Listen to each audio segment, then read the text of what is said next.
Ladies and gentlemen, good day and welcome to the Q2 FY22 conference call of Nedlon Limited.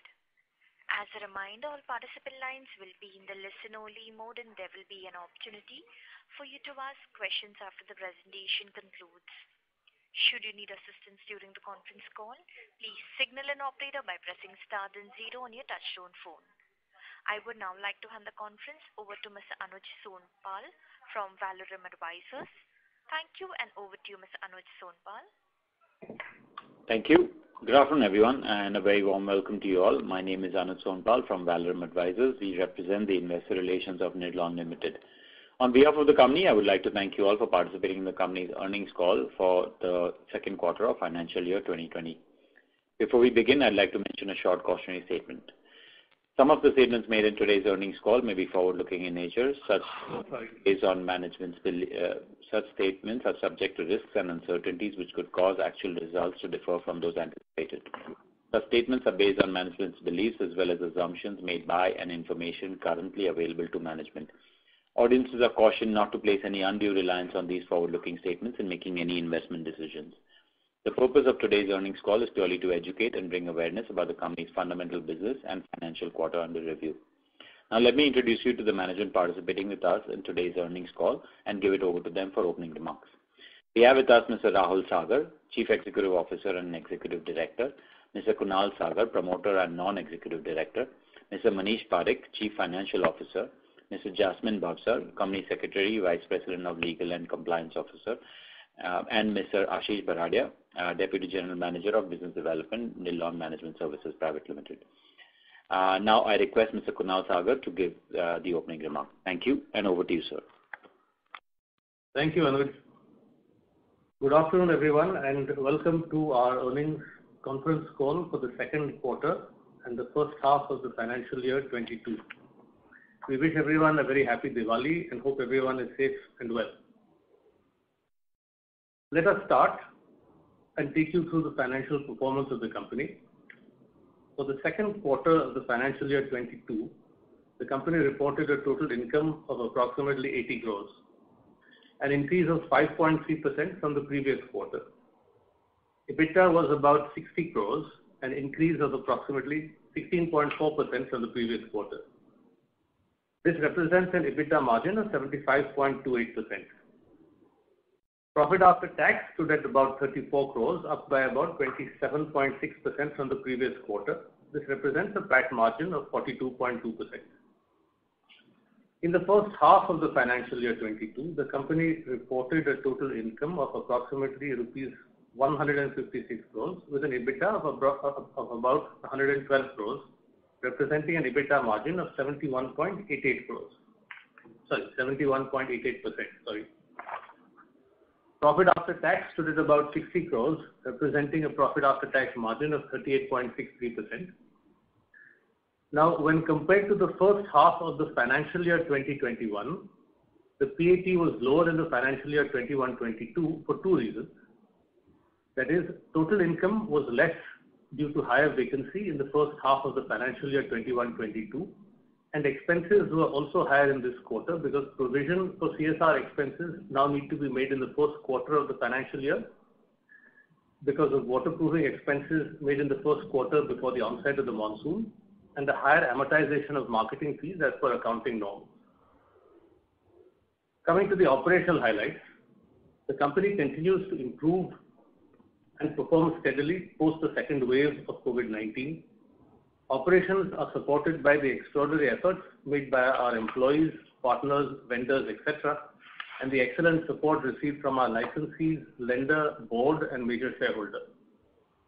With increasing numbers of the population continuing to be vaccinated, we remain optimistic that the effects of the pandemic will continue to recede during the second half of this financial year, despite temporary spikes which may be anticipated as people return to a more normal life and come back to work.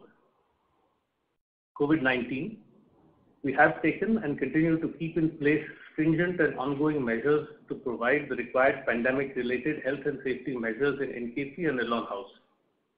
The company has completed its vaccination drive for all its eligible employees, vendors, contractors, and their dependents. or all our eligible personnel have taken both doses of the vaccine. Licensing. As on 30th September 2021, approximately 148,000 square feet of area was vacant, as against 158,000 on June 30th, 2021. Of this 148,000 square feet vacant area, Morgan Stanley has licensed and occupied approximately 38,000 square feet in October 2021. The company is in advanced discussions to license an additional approximately 51,000 square feet in Q3 financial year 22. On this basis, and factoring in another approximately 5,000 square feet being vacated in November 2021, we estimate vacancy to be down to approximately 64,000 square feet at the end of Q3 financial year 22. In other words, we estimate occupancy to be in excess of approximately 95% as on the 30th of December 2021. IBM has recently given notice to vacate approximately 37,000 square feet in April of 2022, the license for which in any case was scheduled to expire in July 2022. Preliminary discussions have commenced to relicense this space. Phase 5 handover. With the completion of Phase 5 estimated in Q3 financial year 22, we are looking forward to an improved performance by the company estimated to begin in Q4 of financial year 22 and Q1 of financial year 23. The entire Phase 5 chargeable area of approximately 1.16 million square feet has been committed by JP Morgan. We are glad to say that based on our most recent constructive and positive discussions earlier this week, the handover to JP Morgan is estimated in December 2021 and license fees are estimated to begin 5 months thereafter as per the contracted license fee-free period. It is worth mentioning that the handover process to JP Morgan is already underway and is proceeding based on agreed norms. Dividend. As discussed in our earlier call, the company will recommend dividend, whether interim or final, to the maximum extent deemed prudent after ensuring it has adequate cash reserves to meet any potential contingencies. Thank you. With this, we conclude our opening remarks and open the floor for questions. Thank you very much. Ladies and gentlemen, we will now begin the question answer session. Anyone who wishes to ask a question may press star and 1 on their touchtone telephone. If you wish to remove yourself from the question queue, you may press star and 2. Participants are requested to use handsets while asking a question. Ladies and gentlemen, we will wait for a moment while the question queue assembles.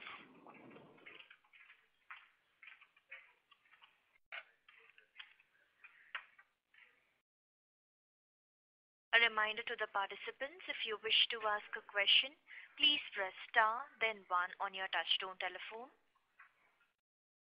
The first question is from the line of Laksh Jain, individual investor. Please go ahead. Oh, am I audible?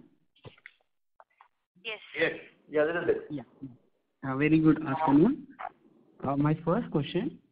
IBM will vacate 37,000 square feet in April 2022. Is that included in the 3,25,000 square feet which is to renew on FY23? My next question. Or should I wait for the answer and then go for the next question? Yeah, Yes, it is included.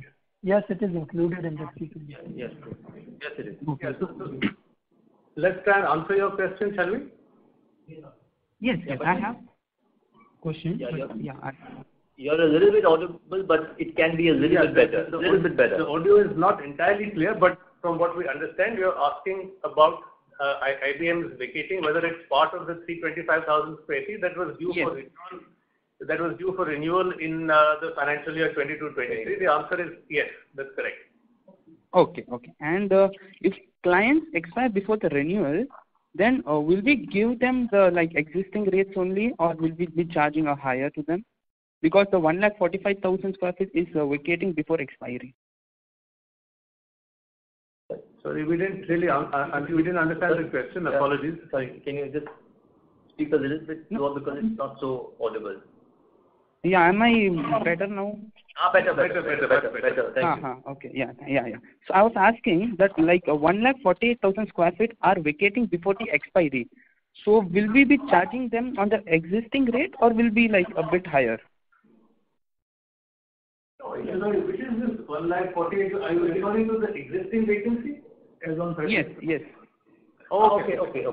So we estimate that the approximate rates that we will be getting for this vacancy when we are able to license this space will be approximately the rate that is currently what we are licensing at. Okay. My next question. In the annual report, we have mentioned that repayment period is for 7 years, starting from June 2022. And in the the investor presentation, it is saying that the repayment period is like for 9 to 10 years. So have we got an extension for the repayment period? That's a good question. The final repayment period is something that we'll be discussing and finalizing with the lender going forward. The lender has already given us, the current lender HDFC has already given us a moratorium of roughly 5 years during our construction period. And we estimate that it will be 7 years during which the amortization will take place going forward. We will be discussing with them to understand whether there is a possibility of a longer amortization or not. Okay. So given the longer amortization, will we be going till the end or there will be a bulk payment in between? Sorry? What was the last part of the question? Will we be paying in between itself, like if we try to cover the debt earlier before the expiry of the repayment period itself? We would. You're asking if you will prepay the debt, am I right? Yes. That's not a decision that we've taken at this point. We want to understand what the final amortization period will be, what the final terms will be, and what our final cash flows will look like. And then at that point, we'll have the decision whether to prepay, whether to ask for further moratoriums, whether to use the cash to accelerate payment to the bank, whether to return more money as dividend. Those are issues that will be addressed and finalized as we go forward once the capitalization of phase 5 is complete and as we go and as we receive the cash flows from phase 5. Understood, sir. Thank you so much. Thank you. Thank you. The next question is from the line of Samarth Singh from TPF Capital. Please go ahead. Yeah, thank you for taking my questions. I missed your opening remarks, so I apologize if some of these have already been addressed. My first question was on just our debt structure. Any thoughts on trying to get at least a part of the debt fixed, given the favorable interest rates that we currently have?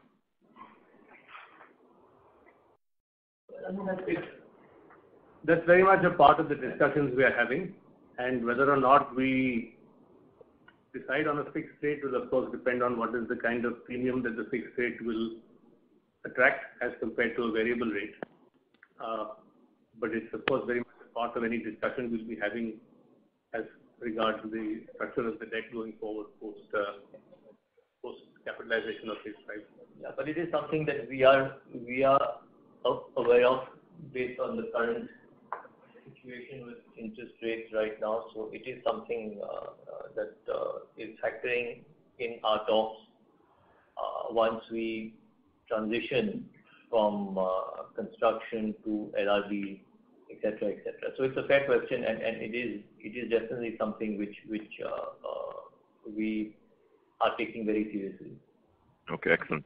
And I'm sure you already addressed this in your remarks, but any further update on the REIT structure? Actually, we didn't address that in our remarks. The REIT structure is a similar answer to what we had the last time, in that we continue to look at the legal and the regulatory possibilities of doing that in our context of being a limited company. And we have increasing and very useful information in that regard. Whether or not that is a decision that we would finally take and whether or not that's something that would happen is not something that we currently have in any way decided. It's purely in the stage of where we are collecting and collating data to see what would be the most beneficial outcome from a shareholder and a company point of view. Okay, thanks. And what was, what will be the final cost of construction for phase 5? What will be the final cost of construction? You mean in absolute numbers or in or square foot, or what do you mean? Absolute numbers. Or square feet, either one. Cost per square foot or absolute, either one. Yeah. Okay. So just approximately in terms of the hard cost, okay, that is the construction cost. It will be approximately on chargeable area somewhere in the region of maybe 6,000 rupees square foot on the chargeable area. That's the hard cost, and that's the actual construction cost, without any other cost of interest and cost of premiums and statutory cost, etc., etc. Without the soft cost as well. So this is purely the construction cost. Right. Okay. And I'm wondering if you guys have done. That's on chargeable area at 80% efficiency, because if your chargeable area, if you change the efficiency, then of course it can go up and down. So that's at 80%. It's about maybe a little bit over 6,000. Okay. That's very helpful. And I'm wondering if you guys have done a sort of study on if you were to build the same square feet today with the rise, the increase in cement and steel prices, what that amount would work out to. I mean, we can't. We haven't actually. Number. Yeah, we haven't done that analysis. We can just say that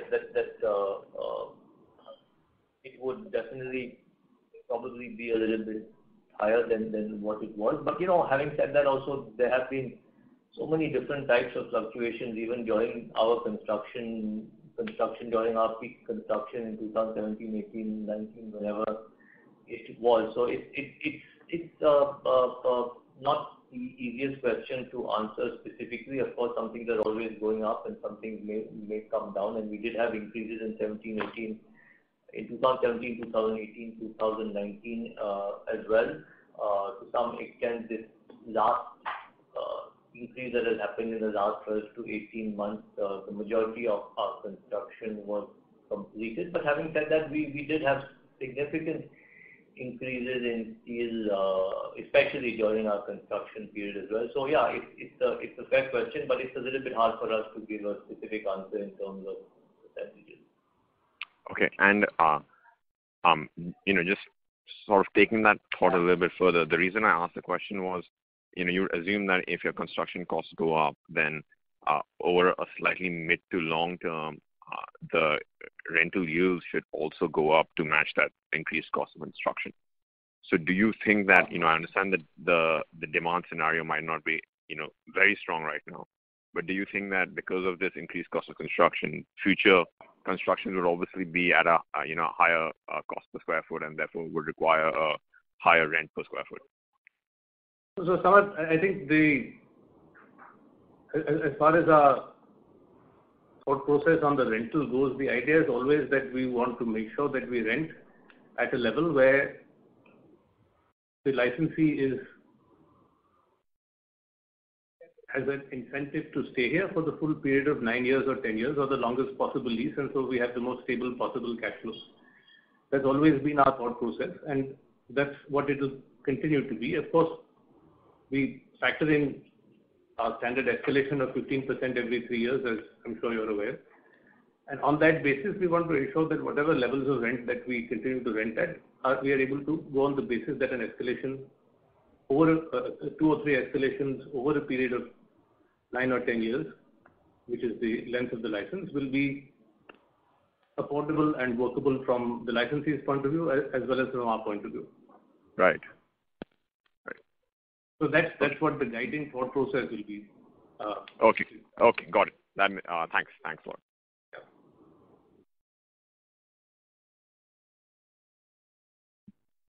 Thank you. A reminder to the participants, if you wish to ask a question, please press star then one on your touchtone telephone. The next question is from the line of Deepak Jain, individual investor. Please go ahead. Yeah, just a minute. Am I audible? Yes, Yes. you are. Hello? Hello? Hi. Hi. Today in the opening remarks, you have mentioned about this distribution of dividend, and even in a previous call, sir, am I audible? Yeah. Oh. Not bad. As per a previous call also, we were deliberating to distribute rupees 150 crores to be received from JP Morgan and other cash balances as dividend. Sir, just want to know how much is the cash balance as of 30th of September, that is, which can be distributed as dividend, sir. Mr. Jain, I think, the first thing we want to clarify is that this 150 crore of deposit that is coming from JP Morgan is not earmarked for payment of dividend. That question had come last time, and we had clarified that the last time as well. Okay. This is a deposit that is part of the JP Morgan contract, and that will be used to pay all expenses, the phase 5 related expenses, as well as other expenses, as well as dividend. It's not something that is specifically earmarked only for dividend or only for any particular expense. It's just the amount of deposit. Okay. Just to be clear on that. Okay. I'll just tell you the cash balance in a second as of 31st March 2022. Can you tell us? 88 crores. 30th September, sorry. 88 crores. The cash balance on 30th September was 88 crores, and out of that, 72 crores was paid out in the first week of October for the payment of the 8 rupee dividend. Okay. Right, and at the end of October, it was approximately 20 or 22 crores. Okay. So we are planning to distribute this 20 crores as interim dividend. We are not, there is no specific plan, and we haven't said specifically that we are going to distribute this 22 as dividend. What we have consistently said in the last two meetings is that we are not intending to hold on to surplus cash, and that we intend to distribute that level of dividend, whether interim or final, that we deem is prudent based on the cash flows that we have, and after taking into account any contingencies that we think will be forthcoming at that point in time. But once again, the thought process that we have outlined in the last two calls, as well as what we'll do again this time, is that the idea is not to hold on to cash, but to distribute as much as we believe is the prudent amount to distribute. Okay, sir. It's very helpful, sir. Sir, my second question is, when we are going to charge depreciation and interest cost of phase 5 to P&L account, that is at the time of handover in December, or when we receive rent in May 2022? Yeah. So essentially, we of course have to discuss with the auditors of the company and take their view as well as to how these things are done and when they are done. And essentially, once we have a clear date for the handover to JPMC, it will usually this capitalization will happen in and around that date, as per normal course as happens in all companies and in all businesses of this nature. So at this point, as we mentioned in our opening remarks, we estimate that the handover will happen in December. We estimate roughly about middle of December. In our preliminary discussions with the auditors, they've indicated that the capitalization for phase 5 will therefore happen simultaneously, subject to confirmation, as Rahul said. Yeah. And from that point onwards, depreciation and interest would come on to the P&L of the company. At the same time, this is the first phase in which we are under the Ind AS accounting system as against the earlier IGAAP. And so the straightlining of the license fees will also occur from the same date. So there will be an inflow in the P&L as well as an expense on the P&L beginning from the date we capitalize, estimated roughly right now in December, or equal to the handover date. Yes. No, but you have told that we'll be receiving rent only after 5 months of handover. So again, Mr. Jain, just to clarify that, the cash flow from the rent will begin 5 months from handover, which is, let's say, approximately in May of 2022. Yeah. The P&L effect of the cash flow, or the P&L effect of the license fees, will be taken from the date of capitalization, which would be approximately in December 2021. Okay. So there's two different parts. One is the P&L effect, the other is the cash flow effect. Are we able to make it clear? Yeah, it's very clear, sir. Thank you so much, sir. And my last question is, sir, regarding this is a media report that is there is a data center boom in India, and GIC for some reason has paused making more data centers in Singapore. So do we stand a chance to enter this business and see that we are a multi-location company? Any thoughts on this? Mr. Jain, we have no information on this particular media report, so we won't comment on that if you don't mind. Okay, sir. Thank you so much, sir. It was very helpful, sir. Thank you. Yeah. Thank you. Before we take the next question, a reminder to the participants, please limit your question to 2 per participant. You may rejoin the question queue if you have a follow-up. The next question is from the line of Ashok Jain, individual investor. Please go ahead. Am I audible? Thanks a lot. All our questions have been answered. Thank you, sir. Thank you, Mr. Jain. Yeah, thanks. The next question is from the line of Harshit Jain, individual investor. Please go ahead. Hello. Yes, Mr. Jain. Yeah, my question has been answered, sir. Okay. Thank you. Thank you. Reminder to the participants, if you have a question, please press star then 1 on your touchtone telephone. The next question is from the line of Laksh Jain, individual investor. Please go ahead.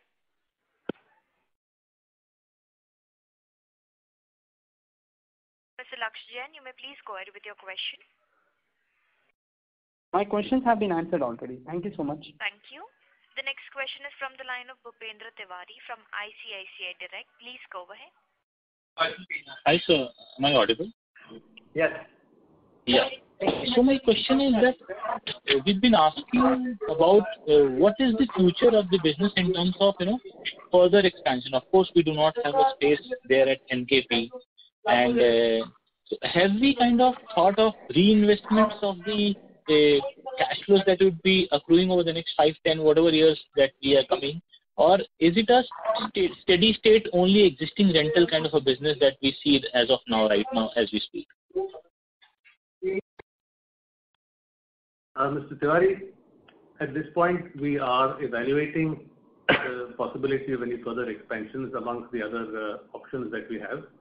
What we are clear on at this stage is that we will continue to distribute our excess cash, and when we have any potential investment opportunity, we feel we would be able to take advantage of that given our capital structure at the moment.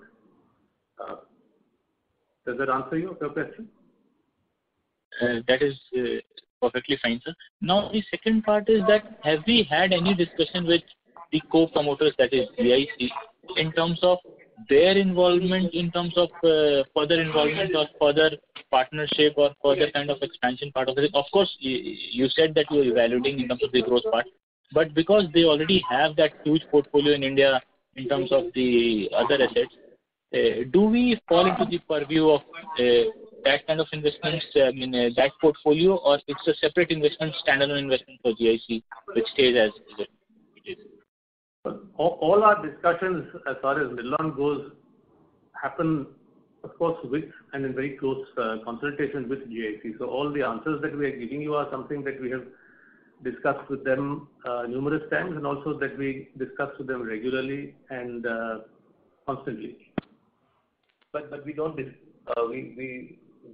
Our discussions are restricted to the NL, to the non-related issues, and we are not able to comment on any discussions with GIC which are non-related. We don't discuss their broader portfolio with them. We discuss in the Nidlon context. Yeah. Fair enough, sir. I think that was useful. Thanks a lot. Thank you. Before we take the next question, a reminder to the participants. To ask a question, please press star then 1. The next question is from the line of Dilip Jain, individual investor. Please go ahead. Yes, sir. Sir, am I audible, sir? Yes. Okay. Sir, recently there have been media reports about interest rates falling sub 4% for A+ clients, do we stand a chance to reduce our borrowing cost further down from the 7.25% that we have presently? And how soon will we be able to reduce this? Okay, so the company is evaluating in detail extensively the existing debt and the debt structure, etc., including the interest rate. And we are, of course, doing the best we can to be as efficient as possible with regard to our debt, and which includes interest rate as well, which includes the debt structure and the interest rate as well. And yeah, we are going to continue to evaluate extensively the best possible options for the company as we transition from construction into LRD. To specifically answer your question, we do expect that there will be a further reduction that we can make in the interest rate that we currently have, which is 7.25. We have not heard any indication that it will be anywhere close to the 4% that you mentioned, but we do believe that there will be some level of reduction from the current levels possible. How soon can we expect that, sir? But I mean, it's an ongoing discussion. It won't be too far in the distance. It won't be too far away, but we won't like to put a time frame on it specifically. But it's not something that is it's a short-term discussion. It's not a long-term discussion that we're having to do it as quickly as is possible to do it. Okay, so you're currently deliberating on it. So we can expect something positive. We don't know the time. Yes, but we are not speculating on how much that will be and exactly when it will be, but we do believe that there will be a reduction. Yeah, we can get some reduction. Okay, fair enough. I have another question. Post the COVID second wave, there are many media reports about huge growth in office leasing inquiry, for example, by DLF, Embassy, etc. Do we stand a chance to fill our vacancies soon in the Q3 itself? Is that possible?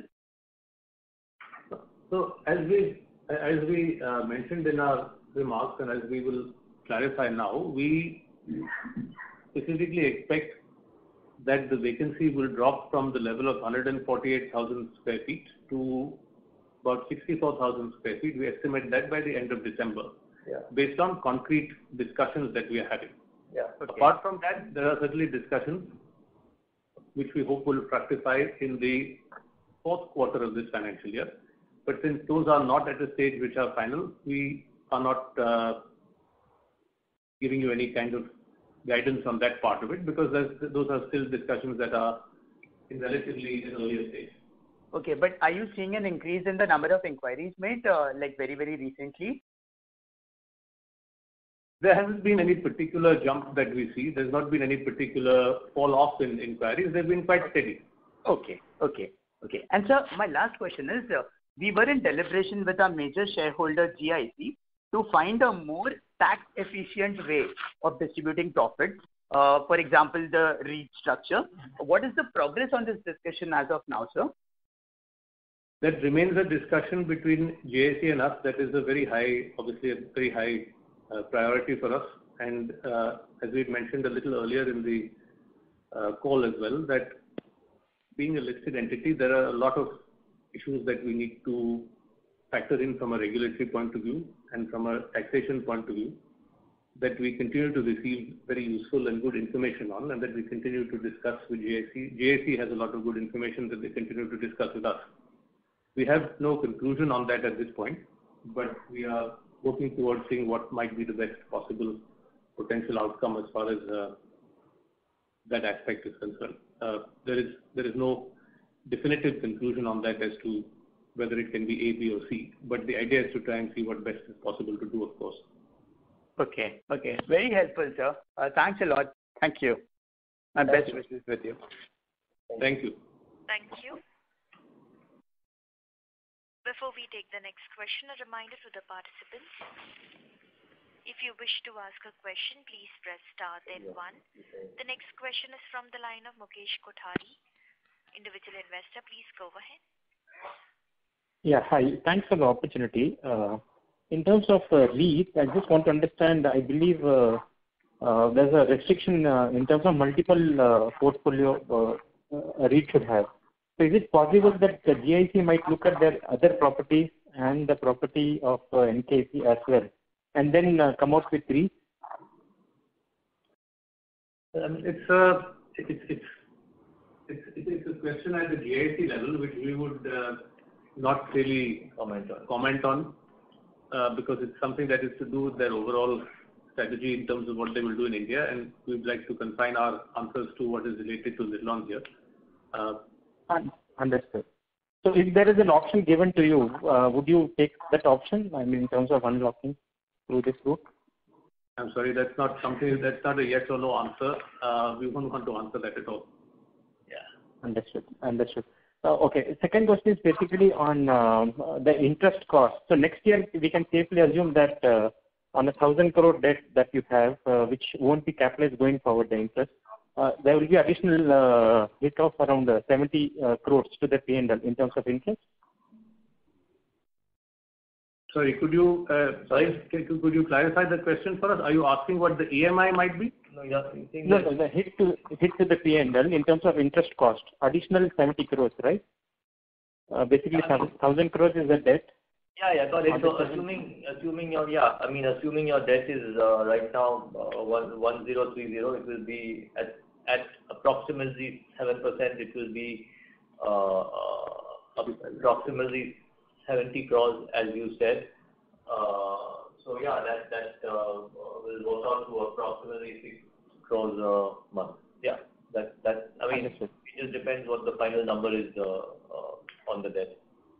Understood. Sir, next question is, in your presentation, you have said that around 200 crores would add to your top line without much addition to your operating expenses. So can we assume that, we will maintain the same kind of EBITDA, around 75% going forward for the new property as well, for the phase 5 property as well?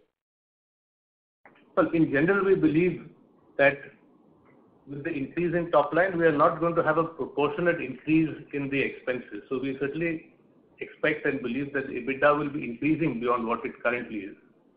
Because the only variable costs like property management fees, CAM expenses will increase in line with revenues. Other costs, the administration and other costs will not increase in the same proportion, and therefore margins will certainly improve on an EBITDA basis post phase 5. That is one of the biggest advantages that we are going to get from phase 5. Understood. And that's exactly what we are trying to say in that particular portion of the report. Okay, fine. Understood. One final thing. So basically, you will get additional cash flow of around, say, 200 crores pre-tax, and your loan is around 1,000 crores. So we can easily, if say nothing happens, we can easily look at, say, 5-year period to close out the loan, right? I know it could be much earlier. No, so again, you are, I think, making an assumption that we would use all the money or a substantial part of the excess cash flow to pay down debt. So that is not any decision. That's not a decision that we have taken. Whether we choose to pay down debt immediately, whether we choose to extend the amortization period beyond what it might otherwise contractually be or what might normally be, that is a decision that we are going to be taking going forward. But it is certainly not something that we've definitely decided that because we have the excess cash, we are definitely only going to pay down the debt. Our options are very clear before us. It's obviously debt is one of them, but the payment of dividend, the distribution of dividend, as well as other potential areas that we might want to look at are certainly areas that we are keeping open, and we would decide based on what we feel is the most relevant for us at that point in time. Understood. One final question on LRD. So I assume LRD is cheaper than 7.25 term debt that you are looking at. So is there any discussion, and what sort of arbitrage is there in terms of the interest differential? Yeah, we just answered that question a few minutes ago. So basically, what we're saying is now we are looking in a lot of detail extensively at the best possible options for us to make our debt structure efficient in terms of structure and in terms of interest rate as well. And once we get the handover going and make the final transition from construction into LRD, we do expect, of course, that things will be a lot will be less than this number of 7.25 as we indicated earlier. So yeah, we are working very extensively to make sure that our debt structure is as efficient as possible in terms of the final, in terms of the interest rate, in terms of the actual interest rate as well as the structure. Fine. Thank you, sir. Thanks a lot. Thank you. All the best. Thank you. Reminder to the participants, if you wish to ask a question, please press star, then 1 on your touchtone telephone.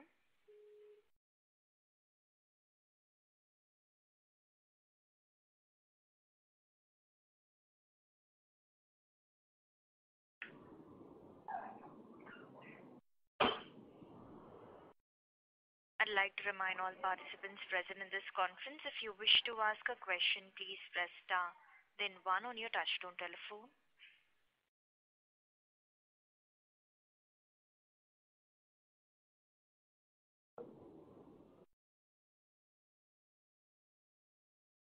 Ladies and gentlemen, that was the last question for today. I would now like to hand the conference over to Mr. Kunal Sagar from Nedlon Limited for closing comments. Thank you very much for the questions and for your participation. We appreciate it very much. Anuj, is there any other point that we need to be discussing? No, I think we're good. We can close. So thank you very much to everyone for making the time, and it's much appreciated. Thank you. All the best. Thank you. On behalf of Nedlon Limited, we conclude today's conference. Thank you all for joining. You may now disconnect your lines.